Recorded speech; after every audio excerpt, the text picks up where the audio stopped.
Good evening and welcome to another episode of the San Antonio Soccer Roundtable. Not much in the way of news tonight outside of really San Antonio FC. We talked about, getting into a little bit of a report card and kind of a breakdown where we want to get into a little bit more detail as far as performances so far with the school year and everything. But obviously, we'll be getting into some more college soccer like we had discussed on the last episode with UTSA's upcoming matchup versus San Marcos here in a couple weeks. But for right now, let's just jump straight into the game. I know everybody's eager to discuss it and start to kind of vent and hopefully begin the healing process. But Harry, let's start with you, man. I think everybody knows kind of what went down, obviously, Saturday evening by now. What were your thoughts from the match? To be honest with you, it's probably the toughest loss. And I know it's not a loss, it's a tie, but it feels like a loss. That for SAFC that I think I've ever had. It's just, you're up 2-0, everything's going great, and in a matter of 10 minutes, you're tied, and that's it. And there's, you're up a man, you're at home, shouldn't happen. I know we talked in chat of the defense and outside of the starters. It shows. Mm-hmm. When Moses Hernandez came out, that's when trouble hit. Yeah, and you kind of got a little bit worried there when you saw Boosie come in. In my opinion, he looked a little lost. We hadn't really seen too many minutes of him, especially here recently. Correct me if I'm wrong, but so far our back line had been pretty solid. I know we saw a little bit of him earlier on in the year, but as of late, we really hadn't seen him in the lineup very much, and he looked a little lost to me out there. Rafa, what did you think of his performance Saturday? Yeah, he was basically out of position when he went in. He just didn't know where to be at.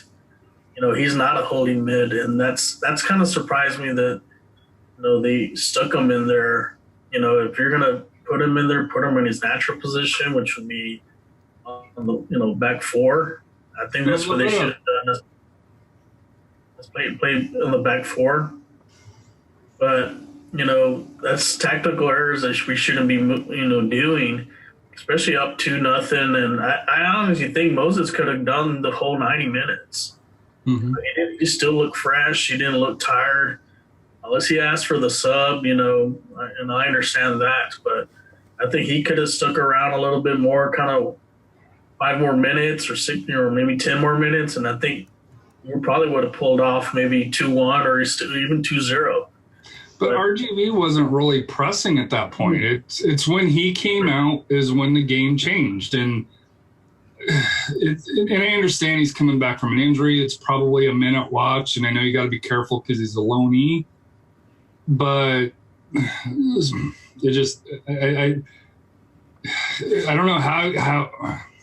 I don't know how you put this not on Coach Powell. And I know the game kind of got off to an odd start because mm-hmm. Pekka was in the starting lineup, and Hernandez went in for him. So I'm assuming Pekka picked up a knock, and he wasn't even on the bench. But Pekka was warming up. But you also saw what I thought was odd is because the UTSA women's soccer team was over in the Beer Gardens. So me and AJ went over and watched. Normally you had the starters, but Hernandez was in there with Pekka. So it seemed like it was kind of, hey, we're going to see if we can roll with Pekka. And then, unfortunately he just wasn't able to go. But it just, this one hurts. I don't know what other way to put it is. You had total control of the game. Things were going your way. You make one substitution, and me and Rafa had kind of discussed in the match, because Mo was playing with the holding mid, right, instead of LaHood. Mm-hmm. Why wouldn't you put LaHood more up there and put Hernandez more back on the wing? And I think when Boosie came in, he just basically filled the spot, and they didn't switch. And I don't know if that's tactical on the players just not rotating, or if that's on the staff. One thing I was gonna say, Rosa. One thing also noticed when we were watching the game is we really stink it up on defense on set pieces. Mm-hmm. Well, you don't got no height. That's what I was about to say. We don't have any size. And so I don't know if that was the Abusi. That's the only thing you can think of for the guy is he's got the height. He's probably at least a few inches taller than anybody else on their roster, at least in the lineup. But that's the only advantage, you really saw. Now the Billy swap, I thought, was kind of an even swap. I didn't have really any issues with that. But why no formation change to like a 4-5-1 or something like that? When you've got to pull Mo out of the game, you're already up 2 goals, you're already entering into the 70th minute or whatever it was, around that point. We dog Powell for parking the bus when they're 1 goal up and it's the 45th minute or the 40th minute, and they try and just sit there and park it for the whole half. You can't do that. But when you're up a man and you're putting Abusi in there and you're having to pull Hernandez and you don't have your strongest defensive unit out there on the field, why wouldn't you transfer to more of a defensive formation versus leaving 3 back there? And that was the other piece of it that I think tactically didn't make any sense to me from a coach's perspective. It wasn't just the subs, it was the formation as well. Actually, RGV, now looking back on the game, they actually pushed up to a 3-man front, even though they were down a man. Mm-hmm. I think they basically went to like a 3-3-3 formation. And that basically covered all the space for a 3-man defense.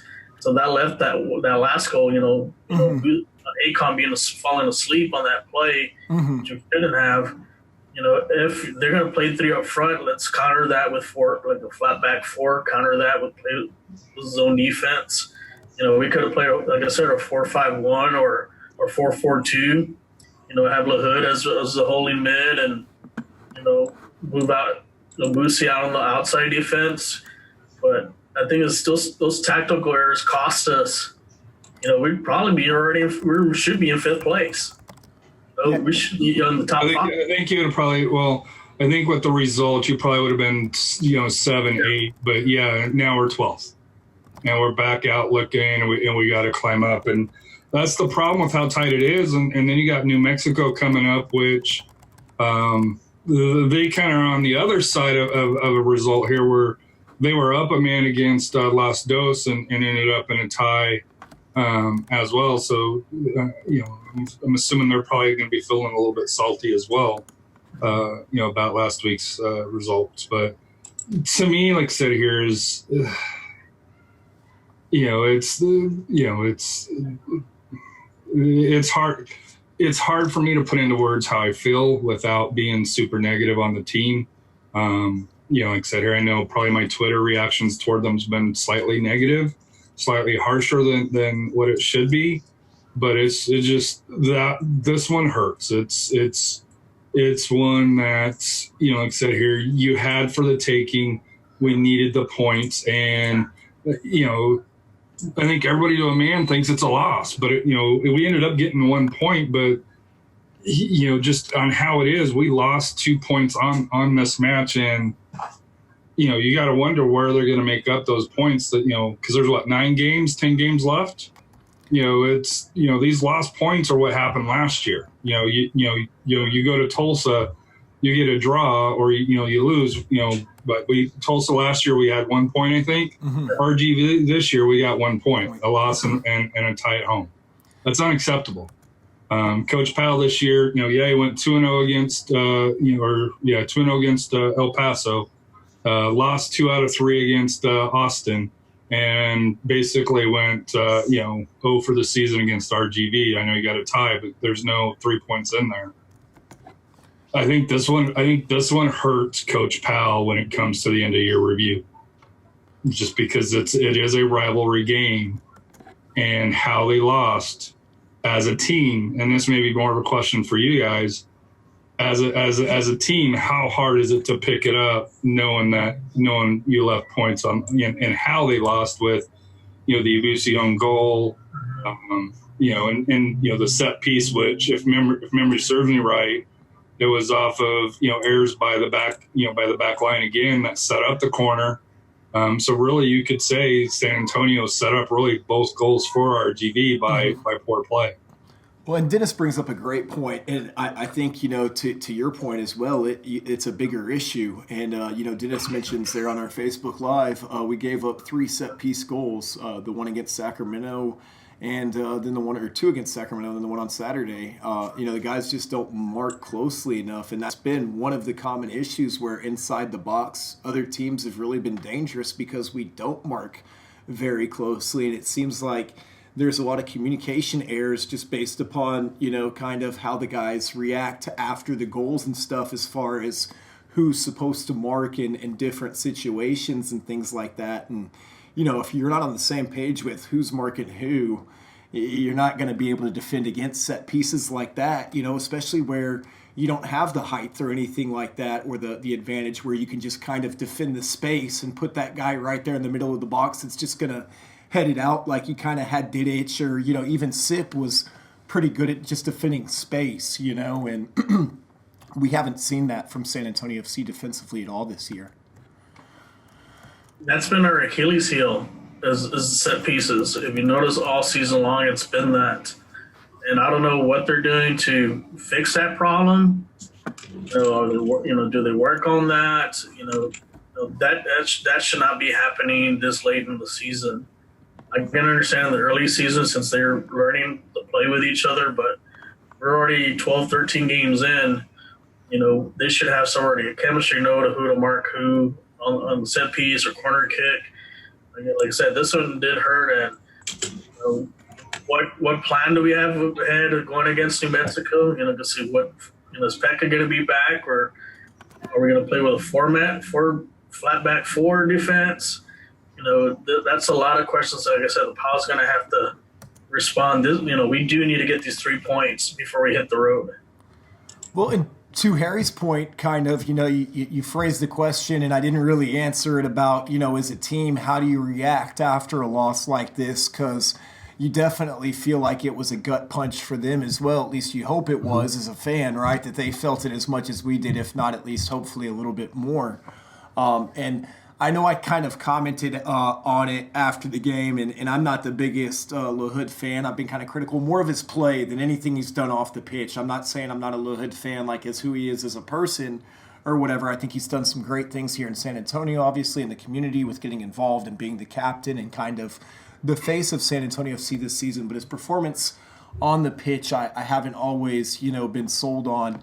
And I know after the match when he was kind of asked about the play, you kind of heard Pal, the typical, we got to move on to the next one. There's more soccer to play, that you kind of hear like the Jason Garrett, so to speak, approach. But you heard Lahoud after the match talking about, we're kind of running out of this whole lessons learned thing. And it would have been real easy for him to just kind of use that as a scapegoat of, well, it's lessons learned and, we're going to move on to the next match and we're going to grow from this one. And well, what are you really learning at this point in the season? You don't really want to be learning lessons at this point in the season, So I thought that was pretty big of him to step up and at least own that. And hopefully it just felt real genuine from him in that interview after the match. So for whatever that's worth, we'll see how they rebound against New Mexico. I think that's the big difference this year than last year's. We do have some leadership. Last year you didn't hear that.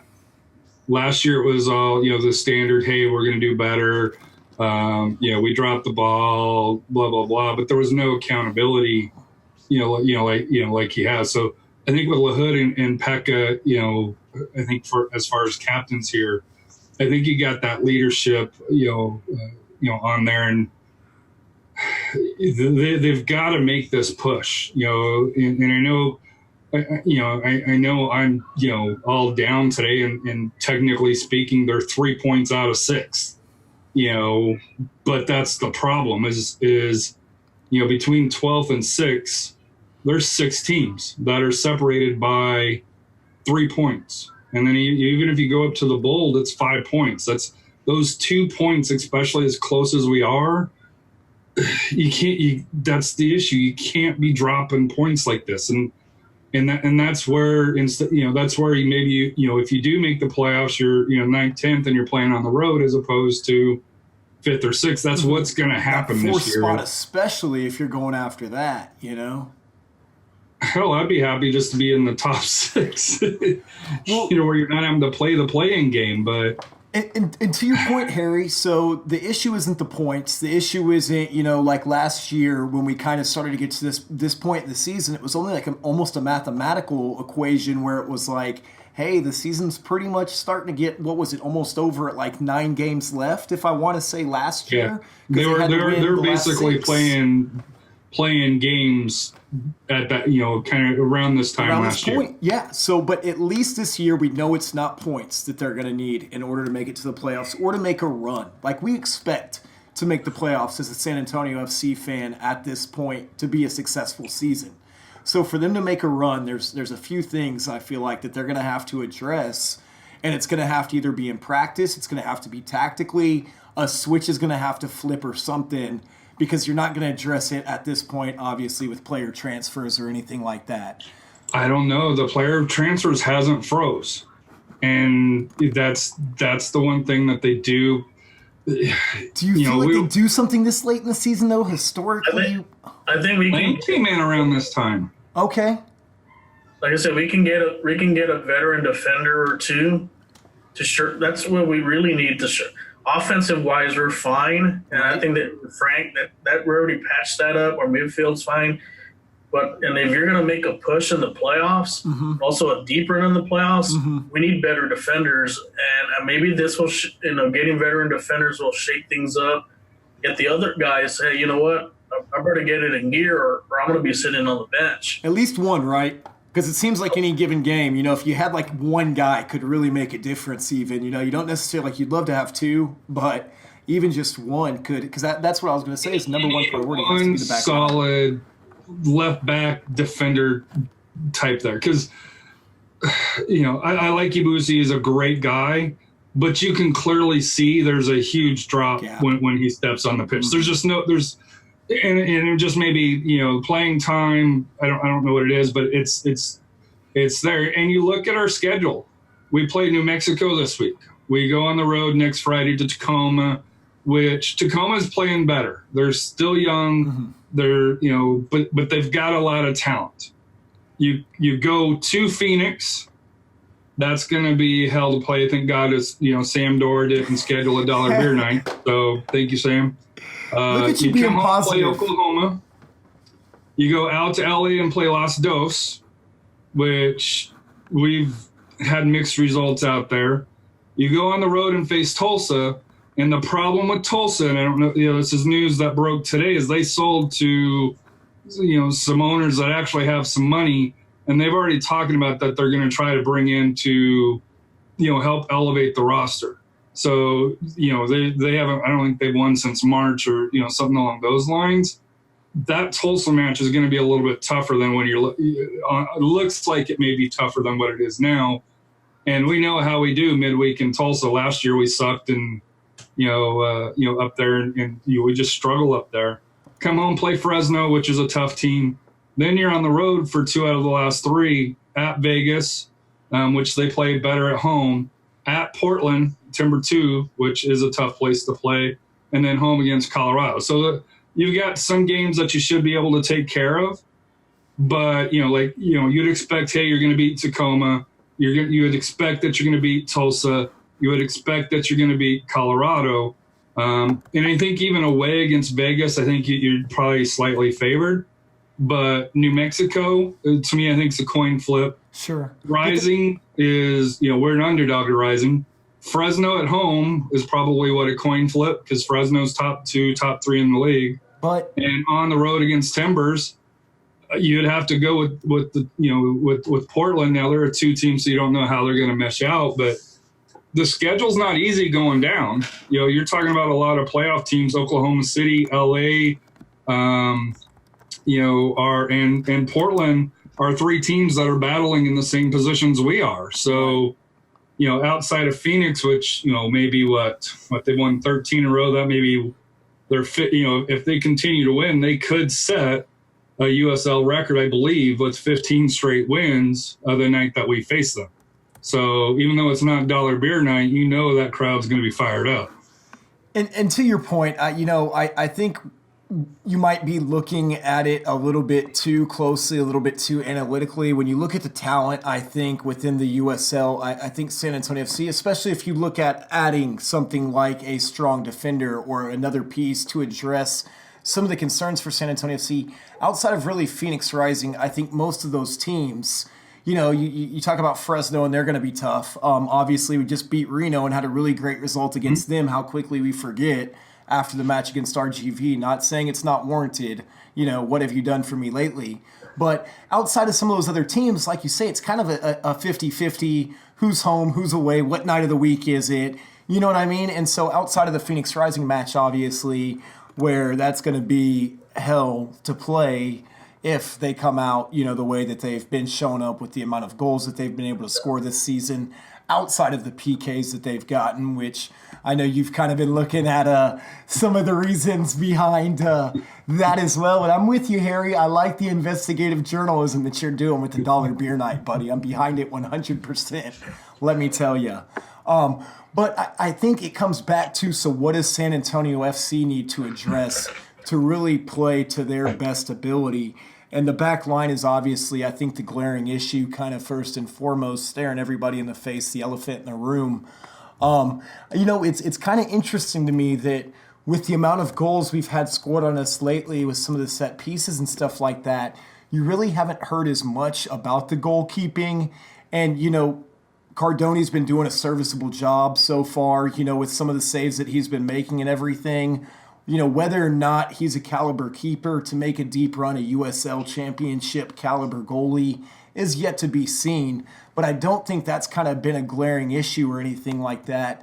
And to your point, Rafa, offensively, it's kind of interesting because I felt like early on in that game against RGV, I really didn't see much clicking in the way offensively. We were doing a lot with possession, Harry, as you kind of were talking about earlier in the show, with doing what we want, but a lot of that was backwards movement and stuff like that too. So as far as offensively goes, for a while there, I felt like we were kind of struggling to really mount any kind of attack or anything like that versus RGV. I was kind of surprised to get 2 goals in the first half. What did you think offensively there, Harry, from the first half? Well, first half, I thought they were okay. The second half is the part that I have an issue. I don't really remember any. There was one play where the ball crossed Gomez, had it, and the RGV defender made a hell of a play. Outside of that, they didn't really pressure him. They didn't really push it. And, in fact, Edson, from down in the Valley, I briefly talked to him a little bit after the game. We exchanged texts. He was wondering why they backed off the pressure, because when they were pressuring them, it wasn't a clean night. I don't think anybody will say, hey, everything was clicking. But when you kind of backed off, and to me it was almost like, hey, let's just kind of bounce it around and try the whole possession without really direction, without purpose. It kind of felt like that in the second half, because the second half was just going quick. Hey, we're in control. We're up 2-0. We're not really doing anything. They're not really doing anything. But they say the most dangerous lead is the 2-0, and we fell victim to it. I think if you had got that third goal, you gave up that set piece, and everybody's like, oh, okay, not a big deal. But when you're only up by 1. That inspired RGV to, hey, let's press and 10 minutes, 8 minutes later, they had the tying goal. Well, and you kind of felt like you saw it coming. You saw some mistakes there defensively. And I mean, some of it too, like, we talk about what they're going to be able to change. If it's not a player, a lot of it's just getting back to the basics. I mean, some of those clearances that you saw, even from Green, who again was having a pretty good night as he has been lately, he had a couple times where he cleared the ball out like right through the middle of the field to the opposition. I mean, that's just simple defending that you teach at U10. You clear the ball to the outsides of the field. You don't clear the ball up the middle, because that's how you turn it over for a quick counterattack. And so we got a little bit lucky there a couple times, before they got that set piece goal. And I mean, on that set piece goal, there was just not a single defender, I mean, around him. If, as far as even challenging for the ball, it was like he was heads above everybody in the crowd and was just able to put it right there. And then on that own goal, obviously, Just an unfortunate goal is. it's unfortunate. You got to tackle there. You know, maybe you can try and do something again, a little bit more to try and clear it away versus back. It's all about directions. You know, when you're a defender in the box like that, and it's just even as a goalie, you don't want to punch back out towards the middle. It's about angles and trying to clear it out as wide as possible. You know, and so again, defensively, just kind of sometimes getting back to the basics of making simple mistakes that you just felt like something might happen there in the second half. But, you know, it was an amazing effort by Mo Hernandez. I felt like, you know, it looked like, and Rafa, maybe you saw this early on, but it looked almost like they were double teaming Pirano and even Lopez, covering him pretty closely as well. And I think that's kind of why you saw some of those different passes opening up for some of those guys who aren't normally as involved in the attack. What did you think about Pirano's effort, you know, obviously before the left-footed goal that he was able to finally find space a little bit on? I mean, he's gaining more space, I guess, because of Frank's really getting that double team. He's getting that attention, you know. But I wish he would have duplicated what he did and, you know, over there in Reno, is take shots from outside. You know, you made two beautiful goals from the outside of the 18 last week. Try to do it again. See someone's going to step up and block your shot. And I don't think he actually did that this game.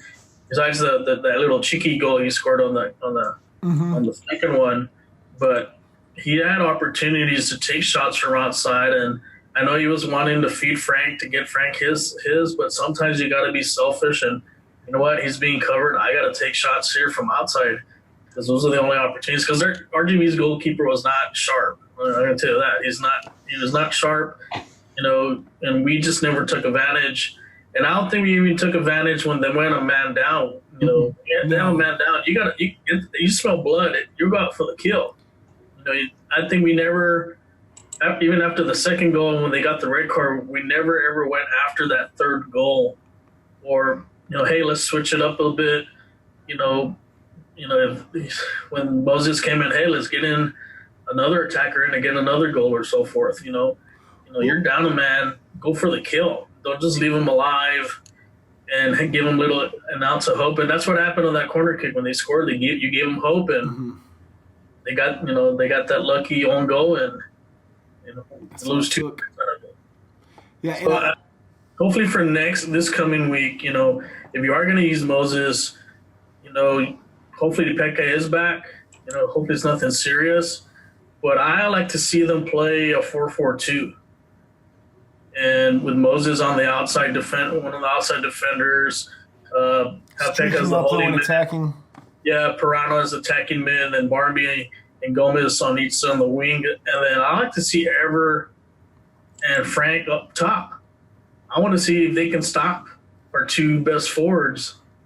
You know, if they want to double team Frank, go ahead, because Ever's going to make you pay. Yeah. I think that's what we need to do against New Mexico. We need to get our two best forwards and put some goals in and put this game away and get the 3 points, because a tie is not going to help us against New Mexico. Well, and that's why I think New Mexico's a great test, because who better to, after the match against RGV, if you really want to create that spark, you know, and build off that momentum that you kind of had started to build off with the month that they had, what I guess now it was back in July, and then, you know, that win here recently against Reno, and some of the momentum that we were starting to see after the signing of Frank Lopez and just everything that he kind of brought to the attack. But I think it will be interesting now because, like I say, I think you're going to see a lot more of that double team kind of switching off between Lopez and Pirano, and having a guy like Guzman up top, where that's what you're going to have to do, is you're going to have to try and find who that open guy is on the attack, like they were able to do, I think, with Moses and then Barnaby. And that's why you had those guys open there in space, was because of the double teams and stuff like that they're having to do now with Lopez and Pirano. So adding an additional attacker, I guess that's what I meant by their attack wasn't as effective, I felt like, even in that first half when we were starting off, because it's like they were trying to do that same thing there kind of with Lopez and Pirano, and they just weren't having a whole lot of success early on. But sometimes I guess you just got to keep doing it too, and I'm sure you see this as a coach. But, when you start off with your game plan and it's not working early, you had that game plan for a reason, I guess, right? Yeah, you got to switch it up. If something's not working, you got to switch it up. You got to see what the defense is giving you and make that adjustment. And if you don't recognize it, it's going to come back and bite you in the butt. And that's what it did. We never pressed. You're playing with 3 forwards.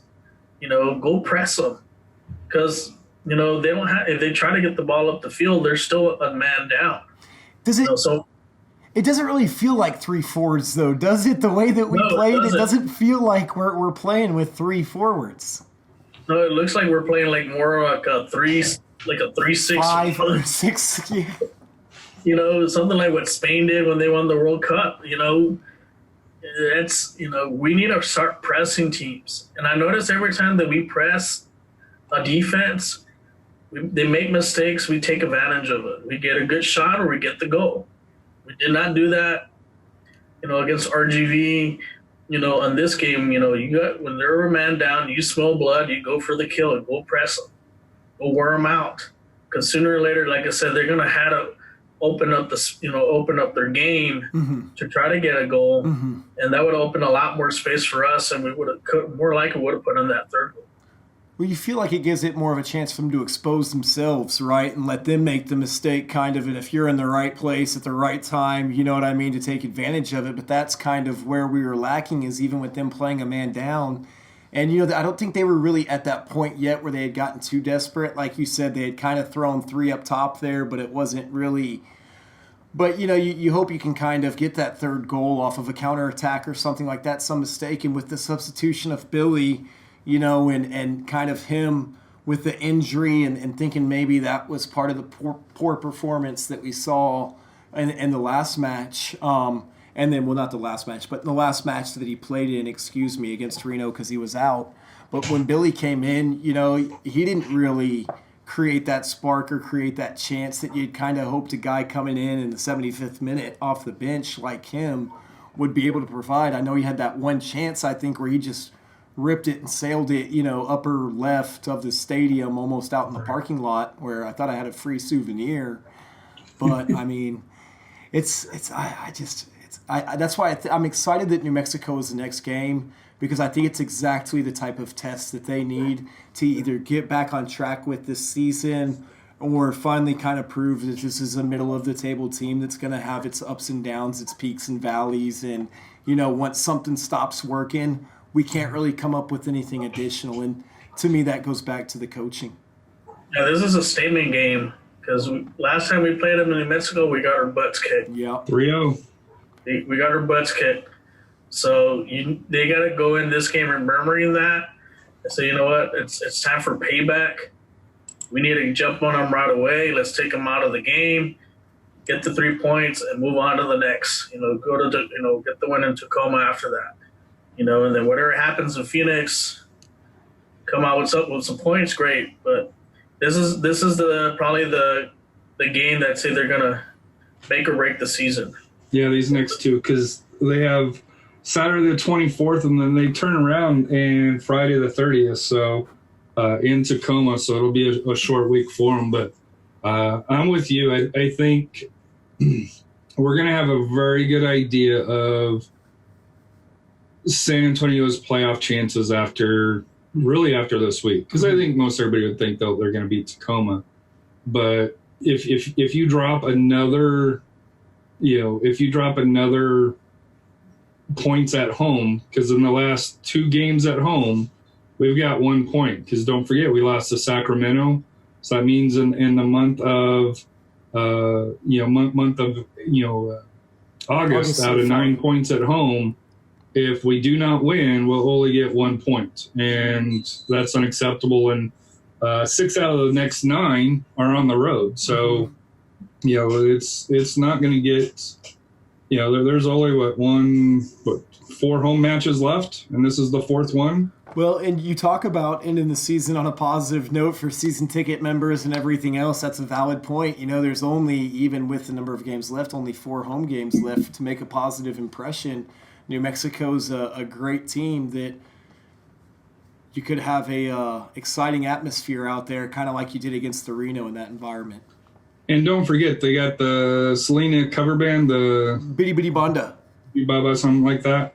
So it's gonna, I know they said 7,500 was the attendance at the game there, and I'm just gonna say we're doing a little RGV math on that because there wasn't 7,500 there.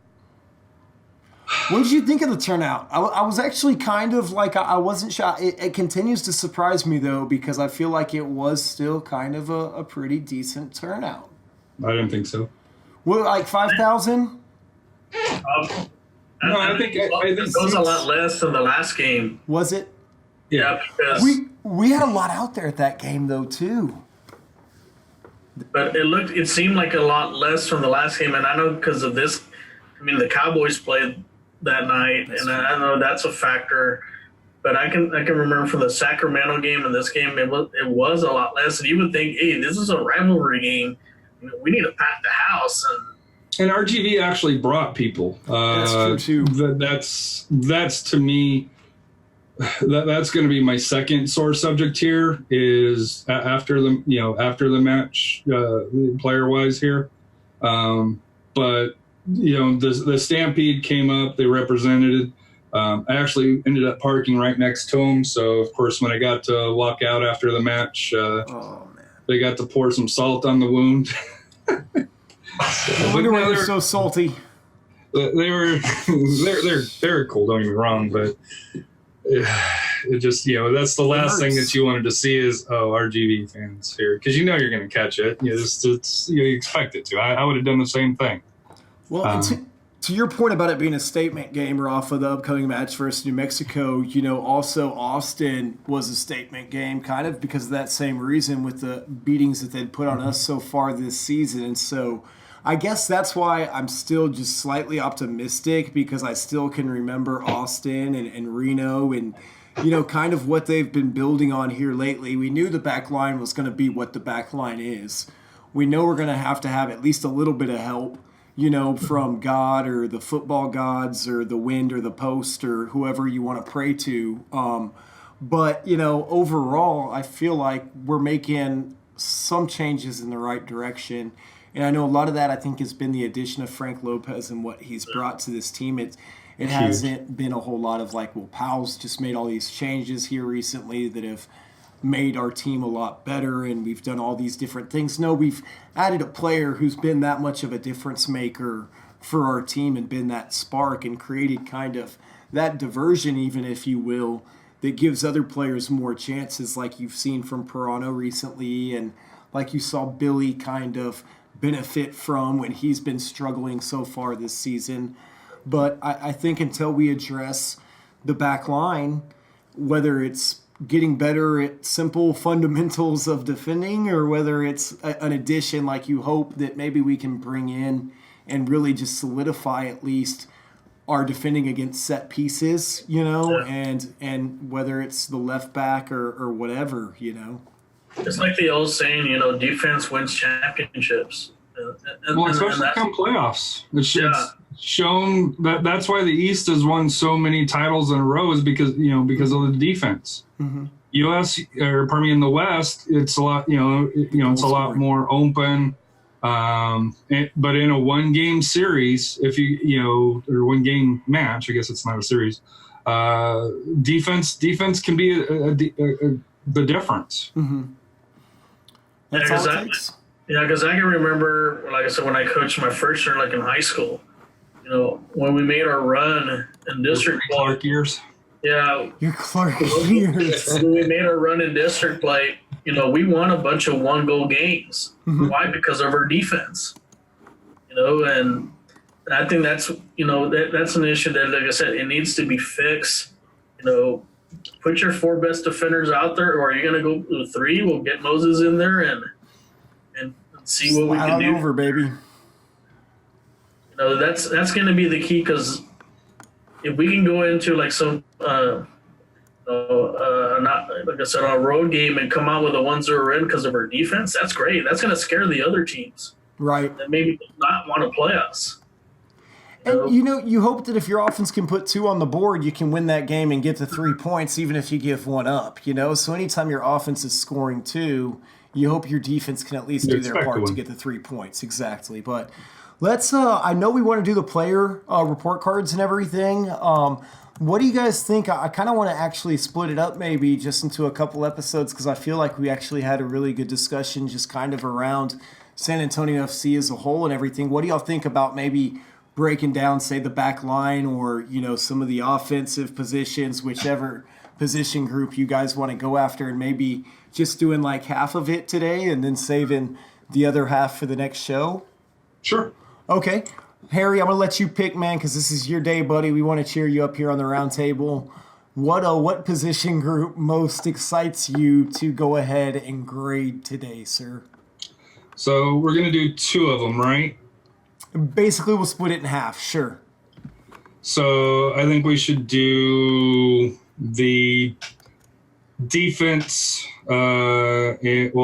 Let's do the forwards and so let's do the midfield and forwards tonight. Okay, offensive attacking mid or the entire, all of them? That'll be up to you. All right, well, we'll start off and we'll see how far we make it here as far as our report cards go. We're casual here at the round table. So, I guess I will start us off then on the attacking end.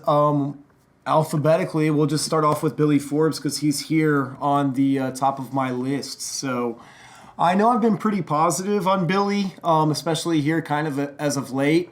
I have mentioned that I have felt like he is a step off a lot of this season. He hasn't been kind of that same Billy that we've seen. Some of the struggles that I feel like he have been struggles that I feel like he's always had, as far as not getting back defensively and things like that. I did kind of find it interesting, though, if you take a look at his statistics and everything. When you look at duels and duels won, he and Gomez and Jameson actually all have kind of similar numbers. He's not the workhorse that Pirano is when it comes to, challenging and everything else. But I did kind of think that was surprising, that as much as we dog him for not getting back after he loses the ball, he does have 197 duels with 84 won, compared to Gomez, who has 204 to 91, or Jameson, who only has 130 to 64 won. So he is kind of right on pace, actually, in that regard. But I'm going to go ahead and give him a C. I know you guys probably were thinking I was going to go maybe a B+ or even A-, depending on how much of the Kool-Aid I've been drinking today. But I know he's had his struggles this year. I'd love to give him that B. I just don't think he's earned it.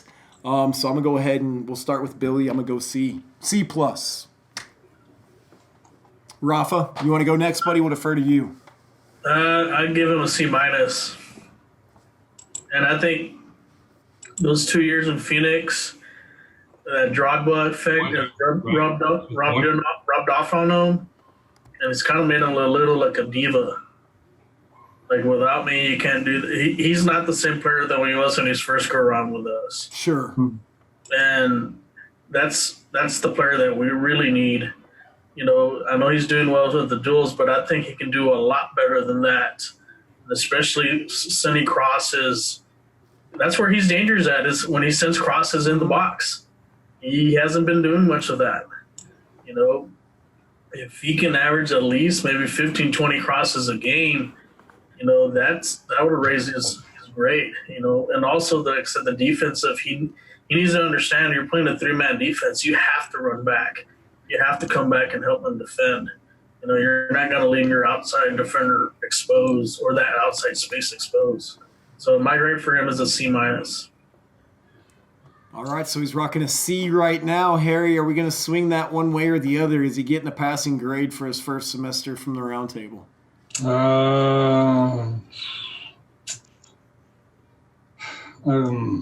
I want to go with D, but I'll go with C. You guys have kind of talked me into it because he does have 3 goals, 3 assists. It's just, yeah, he hasn't been special. I think that's the biggest issue is, he's had a couple of games where, he's made a mark, but he hasn't really took over a game like he used to. And that may be what the problem that we have is maybe we have unfair expectations of him, from the Scorpion years and, from, 2 years, 3 years ago. When he started out so well, and then he had that mid-season where the drought, and then he finished strong. He went to Phoenix, didn't really make much of a difference there, and I think we're starting to see where, in my opinion, I don't think we're better with him on the field. I think at this point, you've got better options, whether it's Barnaby, Gomez, Jameson when he was healthy, than Forbes. So. To me, I'll probably just go with the C. I was leaning a D, but he does have 3 assists, so he does have, he does have that. His shooting accuracies, 43.6. It just. I don't think he's been as poor as we think he has been, and I think a lot of that's perception with defense. Because when he wants to play defense, he can play defense. The problem is he doesn't want to play defense very often. So, and that's a fair point. Full disclosure, obviously, my following the team is more San Antonio FC dated and on, not Scorpion days and things like that. So, to me, he kind of had some of those diva tendencies, in my opinion, when he left here at that point in his career with San Antonio FC. But we've given him our final grade, and he'll end up with a C.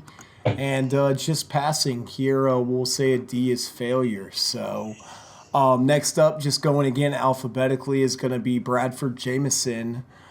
Bradford has been, again, in my opinion, one of the better players for San Antonio FC this year. As far as my opinion on his individual talent, he's probably one of a couple players on the roster that I feel like could compete at the MLS level, that does deserve to be playing on an MLS squad, that I could see in his future competing at that level, because he is still relatively young. I feel like he has some untapped potential, that he's on an upward climb, not really a downward climb like maybe Billy is at this point in his career, and like you say, our expectations are too much. But Bradford has just been, to me, that consistent player that you can just kind of count on week in and week out to produce for you, whether it's creating dangerous chances, maybe it's not, a goal or an assist, winding up on the scorecard or whatever. But I'm going to go B+ for Jamieson, because, like I say, I think his consistency has been there. And I do think that he creates quality chances, maybe not as many as you'd like to see, but the chances he does have are quality chances, and he finishes. Rafa, we'll just keep going in the same order, Sure. buddy. I know he has 5 goals in the season, but his play's been very limited. I know with the injuries, I wish Paul would utilize him a little bit more, especially since he has history with Frank now, now that he's on our team, and I've seen videos when they're in the Galaxy together and they have a chemistry. And hopefully he does come back from the injury. And so I just like to see him more out on the pitch. So, my grade with it, he's a great player. He's got size. He's smart, good touch on the ball. It's just, we just haven't seen him too much out there. So I'm going to give him a B. Right now, I think it could increase. If he got more playing time, it could be close to an A. That's a possibility. But I'm gonna give him a B right now. Availability is the best asset sometimes. What about you, Harry?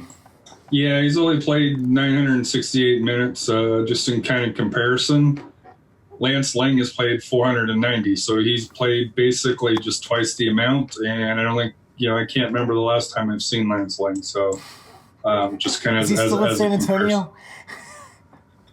He's on the roster, but he's got 5 goals. When he's on, he's pretty productive. Minutes per goal is just a shade under 194.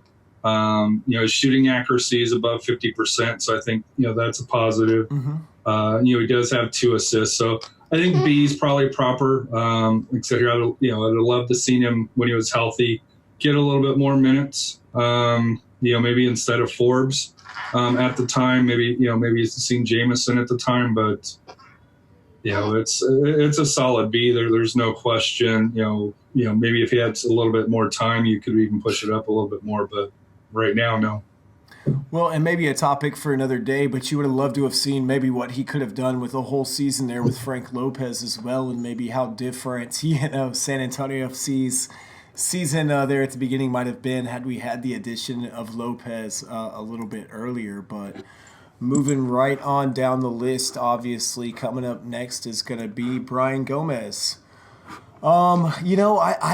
I don't know what to think of Gomez. I love his attacking style. I love the speed and the danger that he brings to the roster and everything, or to the lineup. 4 goals, obviously. So again, has had some production when he's on. But I'm gonna go again with a middle, just a B for Gomez. I think he loses it sometimes as far as his passing goes. Looking at his distribution percentage, it looks like passing accuracy 76.9, so not horrible. But I don't know what to think of him yet as far as his ability. I know he's fast and I know he's got great footwork and everything, but just as far as assists go, or just being able to finish and kind of get that final, whether it's a goal or an assist, I just don't know if he's there at that final level yet. So I'm going to go with a B on Gomez. As far as Gomez, like I said, he does have the 4 goals. I think right before the injury, he was really one of our top players.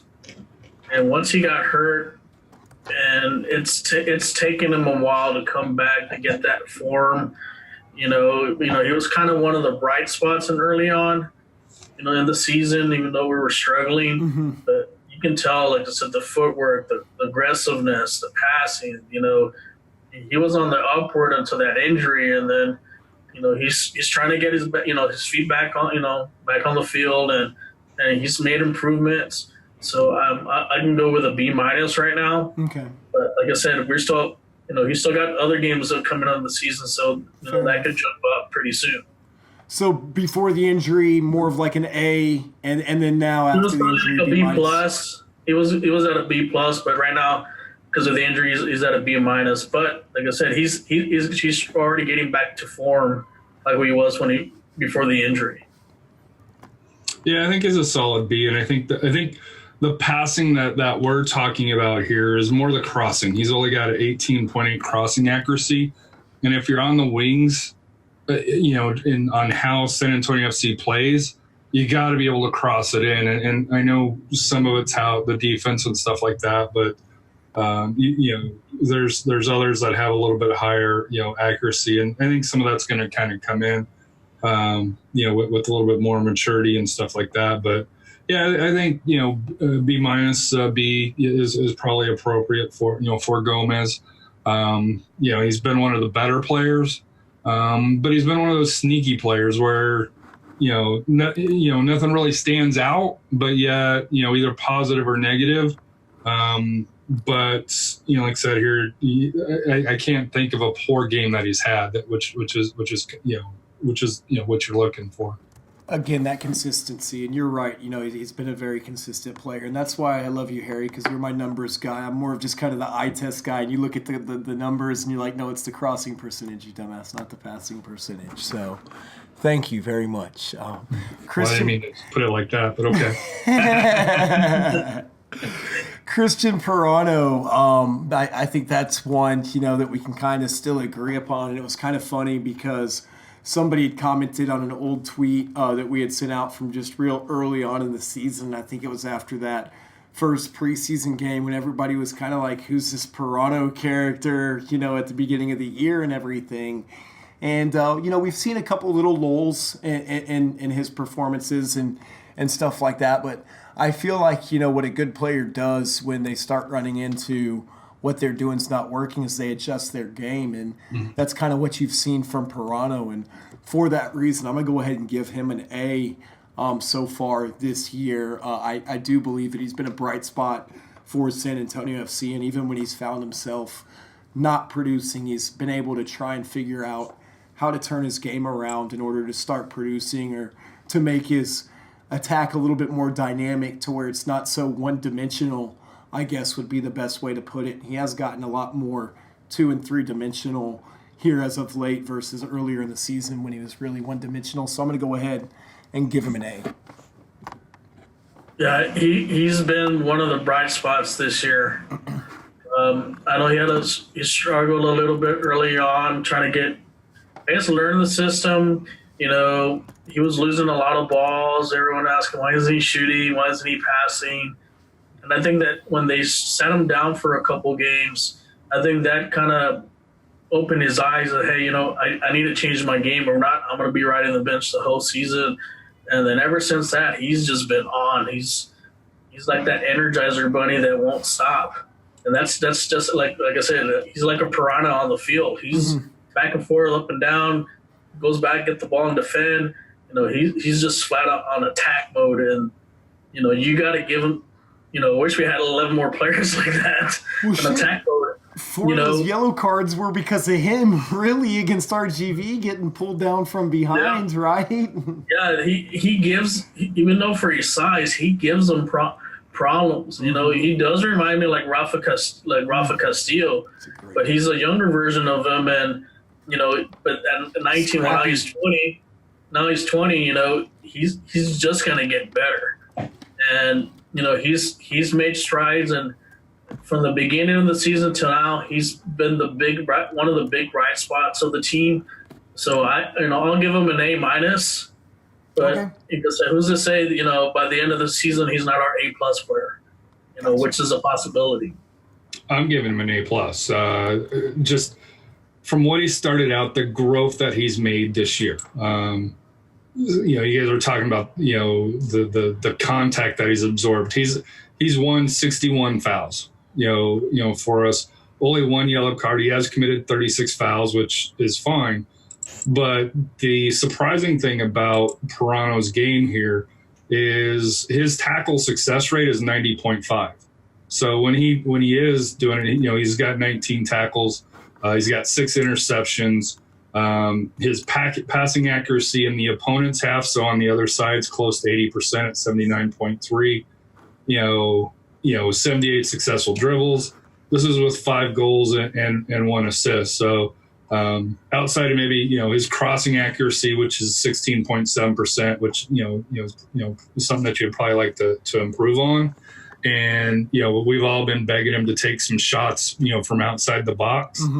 But you know, for his age, for his maturity, for coming in, I don't see how, you know, I don't know of another player recently that's made as big of an impact on the fan base than Pirano has here recently. I think comparing him to Rafa Castillo, if he sticks around and he does any amount of time here, he would be the next Rafa as far as being revered by the fans, you know, for that here, which is something that, you know, SAFC really, really needs at this point. And again, another player that I do feel like has that potential to be playing in the MLS. One number 2 here, though. Beyond this year, I don't think. I'm sorry, what was that?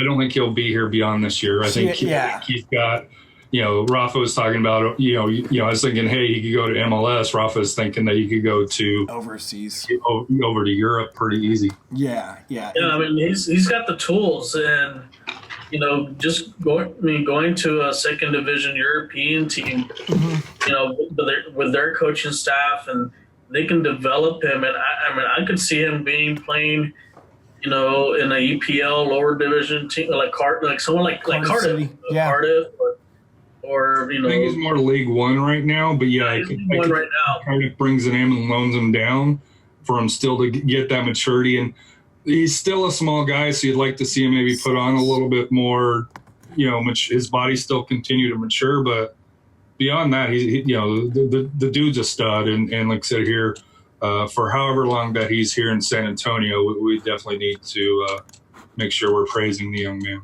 And the one thing with him, he's very humble, and that's rare. And then for him, having the success, a lot of players they'll go to their head, but he's very humble. I think he understands his role on the team, and and like I said, he's just going to get better. Wherever he's with us or anywhere else, he's going to be a guy to look out for in the future.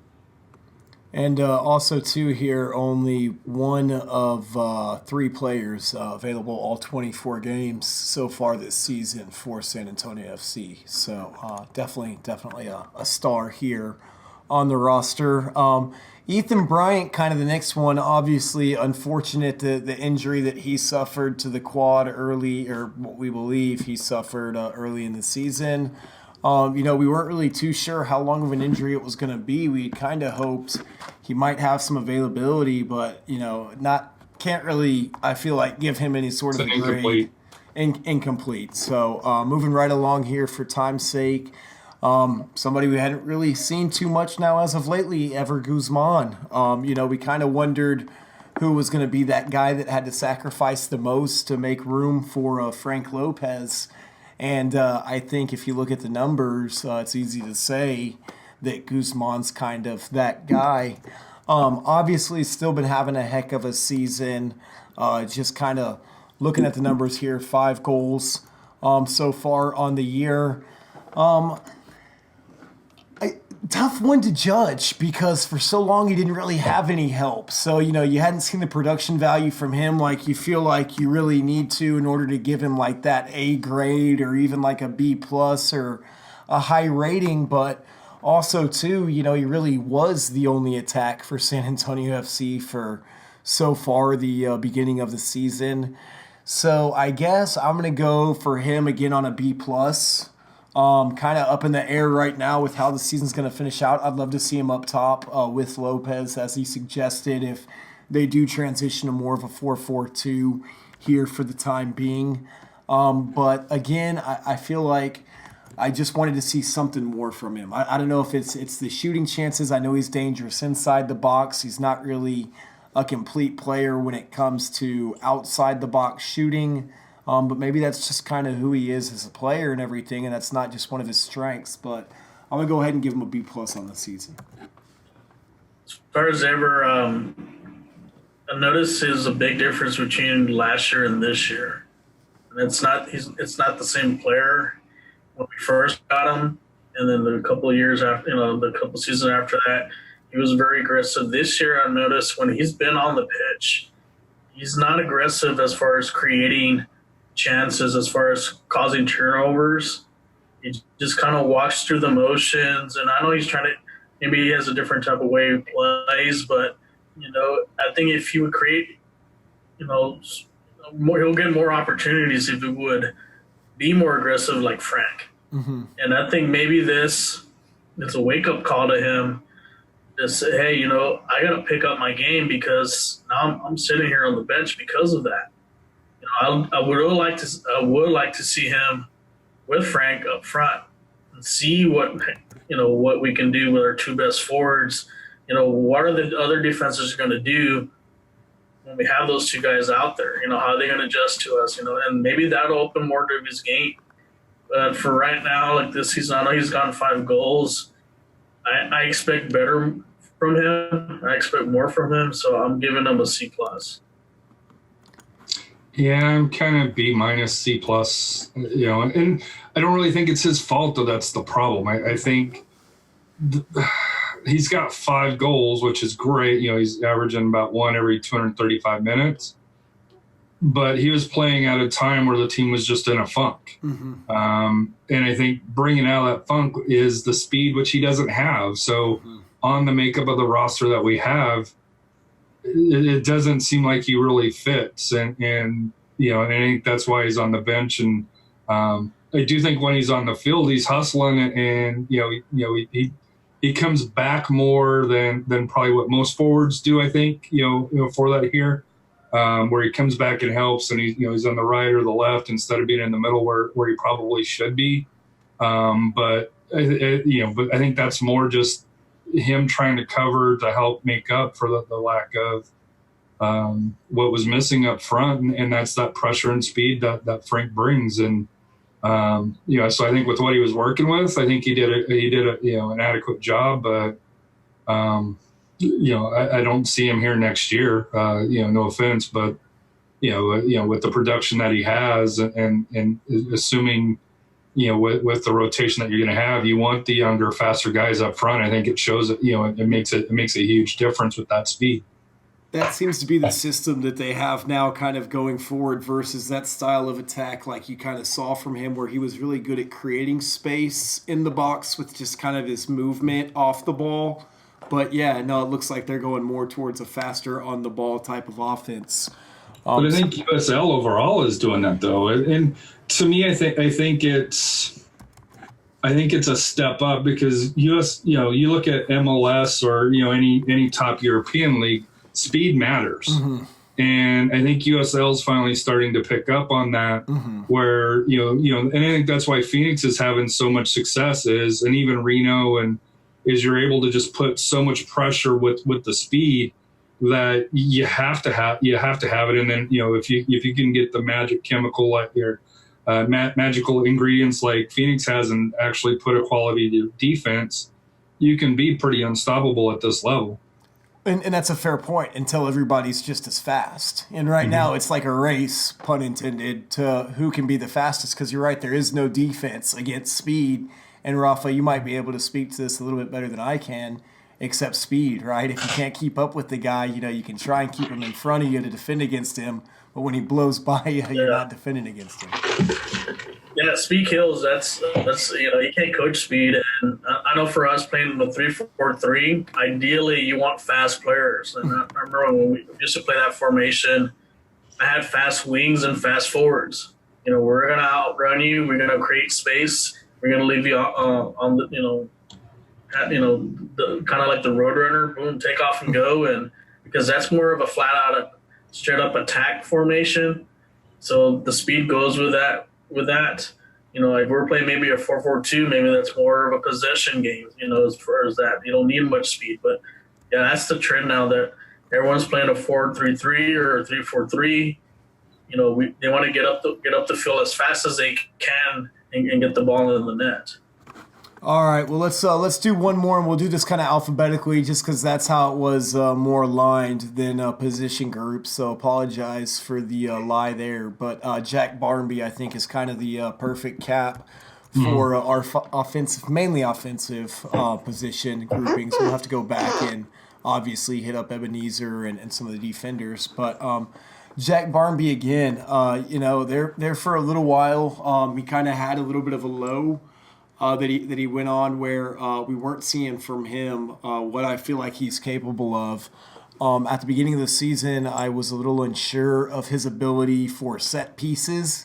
I didn't understand why he was taking our set pieces, because it didn't really look like, he should be the kick taker with kind of what we had seen from Lance Lang the previous year as our kick taker. But I think now, as the season's progressed, we've obviously seen why he earned that role in practice. And he's been great on set pieces for us as far as ball placement and at least giving the guys a chance. We haven't been great finishing set pieces, but with where he's positioning the balls on his corners and stuff like that, I feel like he's putting them in dangerous spots. I'm going to go ahead and give Barmby kind of the same. Well, no, I'll go a little bit higher on him than actually what I would on Guzman.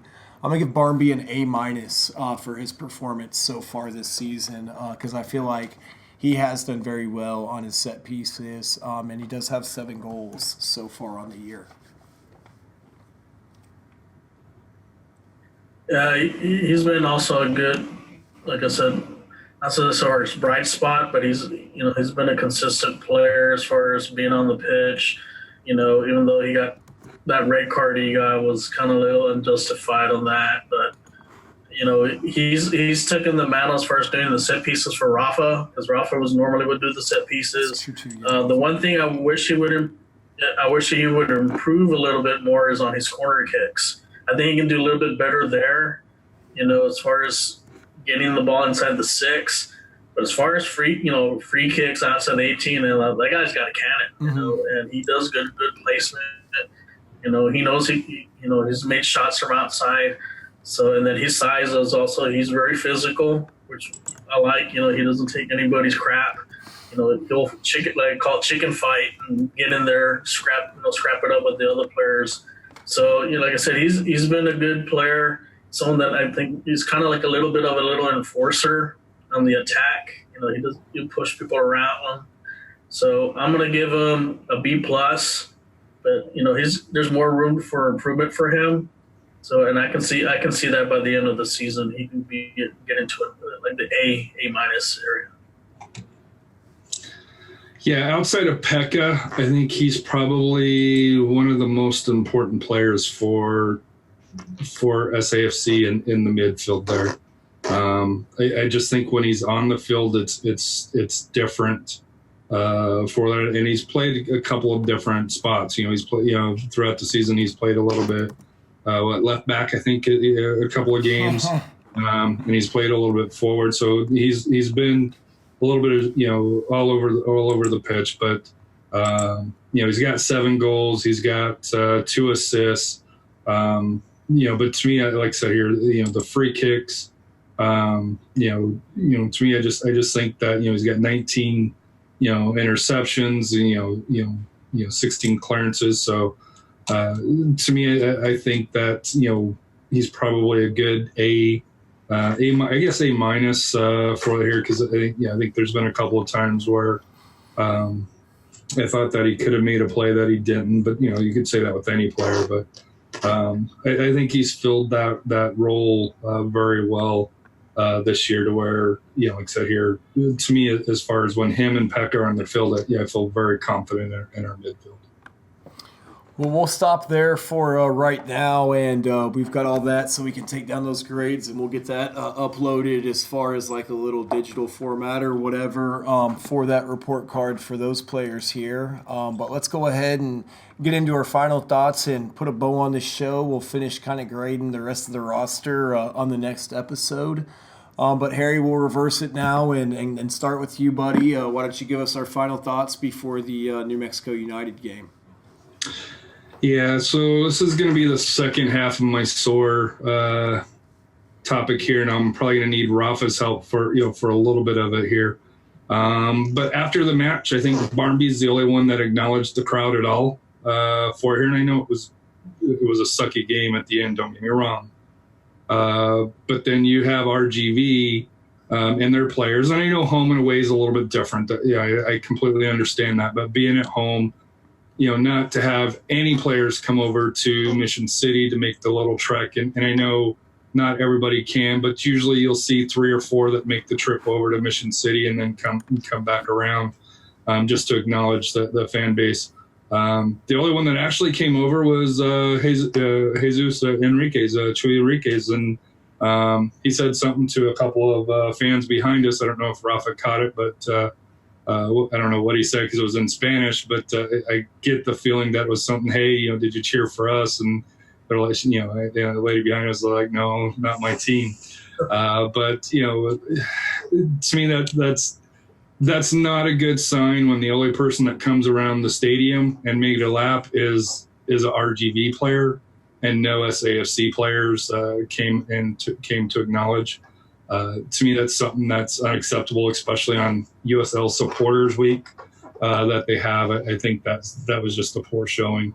I'm not saying that the whole team has to do it, but there ought to be 2 or 3 designated, even if you're on the bench, that you come out and come over and just acknowledge the fans. That's all it takes. And I know Preston and Luis, especially if you're one of the stars or player of the week, will come and pull you out if they're there. And I know they have that, but that's something that I think SAFC is really missing the boat on. They used to do it the first couple of years, and each year it's slowly starting to go away. And to me, where, soccer, USL saying, hey, we're a supporters week, we depend on our supporters.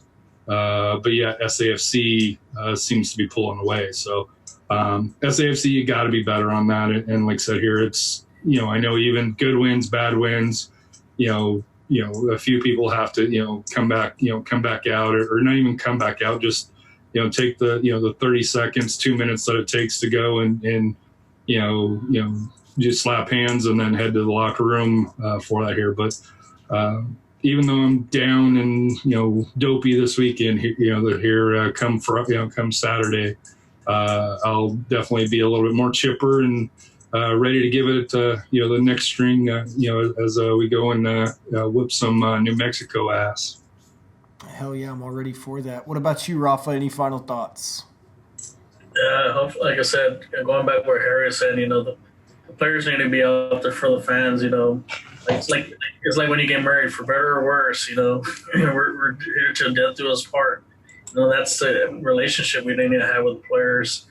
With their fans. I guess my final thoughts is going into this game Saturday. We got to win this one. We have to bounce back. We cannot give up any points. We got to beat New Mexico. New Mexico is vulnerable right now. Mm-hmm. They're in a little hot streak. Not anymore. They already peaked. They're now kind of a little descent. This is the time that we can catch them with their pants down and get the 3 points and start making a run to the playoffs and getting some. Hopefully, we can get a little bit higher in the seeding. So it's important, that they follow through the game plan, whatever game plan they have. Hopefully, Pekka is back. I think he was sorely missed in the last game because we missed his leadership. But I expect us to win this game. Hopefully, we can get a 3-1 win. That's what I'm predicting for Saturday. Yeah, my final thought it's actually funny because it's similar, which I know this was we weren't the first ones that mentioned anything after the game with the players not coming over and things like that. But it almost feels to me like this year that the team is almost a little bit more, not like an us versus them mentality, but like an us versus the world, I guess, so to speak, mentality. And I think, too, though, when the team gets nothing but negative bashing on social media and stuff like that as a player after a match, why are you wanting to go around to your stadium and go salute your fans or high-five them or whatever when during the week, all week long, anytime they lose, all you do is bash them on social media? And I almost feel like there might be a little bit of a divide between how the team feels there in the locker room with the support that's coming from the fans and then how the fans feel, with not getting that reciprocation back from the players. Because I've just noticed this season, it seems like it's one of the first seasons where after a goal and stuff like that, you don't see the celebrations and everything as much with the fans, where in previous seasons, it was usually jumping into a corner or going over to a stand or something around whatever end you scored on. You see a lot of the players now after they score go back to the middle of the field and celebrate with their team and everything versus celebrating with the fans. So just something I've noticed and maybe a topic that we can say for another day, but it has maybe, caused some confusion for me as far as why we haven't seen more interaction with the fans and stuff like that, and just even during the game. My biggest confusion is I've been away to Oklahoma City this year. Where else? I went to another game, El Paso, and they come up. It's they come and they acknowledge the people that traveled, and it's not just a few; it's the entire team. It's the coaching staff. Why we can't get that for our home fans? That's the part that I don't understand is if you can do it on the road, it takes, 2-3 minutes. You can't tell me that the press, the press, are that quick to where you can't have 5 minutes or 3 minutes to acknowledge the fans. How you look at, what I posted, I did a Twitter piece, was it Wolfgang, BLF Wolf something from Wolfsburg, in Germany, that their whole team was lined up and acknowledging the fans. And you see that in the rest of the leagues around the world. Why that's not being embedded here in San Antonio, Because it used to. That's the thing, is it used to do it. I don't understand. Reed would come why- over after every game and he would bring, but that's what I mean. You had some of those captains and some of those guys that would bring, I feel like, the other players. And Rafa, you were over there in 118 at the time after the matches where that was a regular thing. But I feel like, too, to your point, kind of, Harry, that's almost a miss, too, from like an FO type standpoint. Because you're going to have certain players after the match that are emotional in a loss like that don't want to go do that. So if you had like 3 or 4 that were designated players as, hey, you, and you are on usher duty tonight after the game. And yeah, if anybody else wants to go out, but that would eliminate not having anyone where, a lot of those guys after that match probably felt the same way we as fans did. And I get what you're saying. Even after a tough loss, you still, appreciate each other. You're still there as a fan to support. But I feel like after a tough match like that, some of those guys probably just wanted to get back in the locker room. So if you have a designated 4 or 5 guys, I think they've come out before and kind of mentioned it was an oversight. We didn't mean to. But at this point, it's not an oversight. It's not. But if you could eliminate this even being a talking point. But you don't even have to go over there, though. You could just go to the goal area, line up 10, 15, 20, however many that's over there. But it's the mood that you're in. It's not the effort. In Mission City, the North End stands, the people in 110, 108 can give salute you, and then you go. It's just that simple to where you just come out and acknowledge it. And I know this is something that we've talked about before, and it's. In a business that is fan driven, where we know selling season tickets right now is not as easy as it was 2 years ago. But have you looked on Facebook? No, I mean, haven't. like any post they make, it's like, I'm canceling my season tickets, blah, blah, blah. I'm not renewing. Those are not your real fans. You for better, for worse, that's you're out there. For better, for worse, whether they win or lose or tie, they still have an obligation to come out there. Hey, you messed up, you give up 2 goals, but you know what? We still love you. We still support you no matter what. Yeah, it hurts. We're angry about it, but next day, you know what? Forget about it. We got the next game. We still love you. We're gonna still support you no matter what. We're gonna try to. And it also keeps the youth too, to where, hey, even though things didn't go your way, to have them come out and acknowledge, hey, the kids, because, my son, he still enjoys, the players and the purity of the game. And it's a good point for the kids. He doesn't get all the social media drama with Facebook, Twitter, stuff like that. It's more, through there. And for the players to come by and slap his hands sweaty afterwards, it means the world to him. And as a parent, if you've got a kid, we're all, Rafa's not a parent, but, me and Scott, to have the kids come here and see the joy on their face is almost as good as the game, in my opinion. And that's a fair point, for the kids and stuff like that are there. And honestly, I guess just the piece that I didn't understand is, like, I know, like, the capo from 118 and everything was bitching about it and stuff like that. It's like, if you're over there chanting for 90 minutes because you need a high five after the game in a photo op or something like that, then you're doing it for the wrong reasons. Wrong reasons, yeah. You know what I mean? Like, they don't need to come over after every game and come say, thank you, 118. You guys mean so much to us. Thank you for chanting for 90 minutes. If you're out there to support the club, you shouldn't care about the high fives and the props after the game and the photo ops with the players. I get where you're coming from with the kids. It's a missed opportunity, in my opinion, with the FO. It's been ongoing. You can't claim it's an oversight at this point, in my opinion, with, we all just kind of went into the locker room and didn't realize no one stuck around. But I think it would be an easy problem to fix, like you kind of mentioned or just suggested. If you just simply had 4 or 5 people that you designated, you wouldn't hear about it. But it doesn't take much for a player. Reserves. And it could be bench players. It could just be. Have them come over and say, hey, thanks, guys, handshake, autograph for a little kid. Viscasi used to come over there after like every game, I think. They can even run up halfway to the pitch and take a bow, take a bow to all the sections and then go back.